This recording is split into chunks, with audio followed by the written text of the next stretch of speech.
По роду своей деятельности я сталкиваюсь с оптикой и вижу окружающий мир через призму зеркал аппаратуры. Поэтому мир зазеркалья – привычное состояние для меня. Но все чаще ловлю себя на мысли, что мир зазеркалья давно стал привычным и в нашей жизни, и вне контекста моей профессии.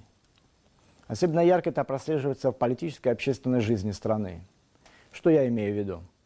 Любой канун выборов любого калибра сопровождается лозунгами, призывами и обещаниями проведения реформ, чуть ли не во всех сферах жизни, и в экономике прежде всего.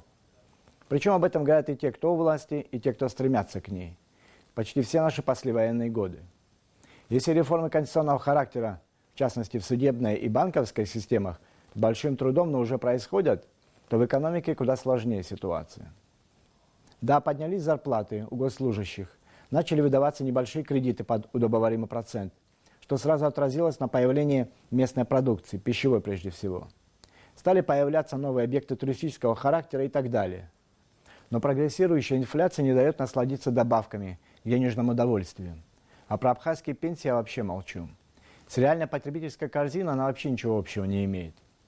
Сократить и оптимизировать штатное расписание нельзя, так как не у каждого руководителя предприятия поднимется рука секвестировать своих подчиненных при таких пенсиях и фактическом отсутствии рынка труда. Но при этом мы продолжаем массово играть пышные свадьбы, скупать недвижимость, кутить в ресторанах и ездить на шикарных авто.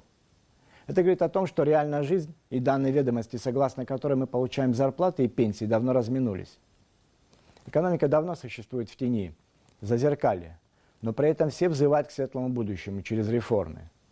И в фаворитах таких реформаторских прожектов чаще всего поминается сингапурский опыт.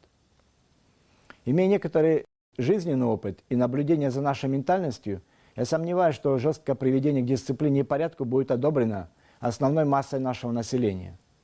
И первыми поднимут голос как раз самые яркие поборники таких реформ, так как им придется декларировать свои доходы, их происхождение, выплатить кредиты, которые банки годами не могут у них вернуть, разорвутся коррупционные каналы их обогащения с перспективой посадки в камеры, с видом на море или еще куда-то. Почти все мы встроены в порочный круг серых схем в экономике, и без признания того факта вообще ничего нельзя будет изменить. Реформы невозможны без национального согласия по этим вопросам. Потому что реформы – это слом привычного образа жизни и, главное, мышления. В условиях небольшого сообщества это вполне реализуемая проблема. И еще очень важно, чтобы вдохновителями и проводниками этих реформ были кристально честные люди. Мессии не могут проповедовать из-за зеркаля, сидя в дорогих джипах и имея никудышную кредитную историю.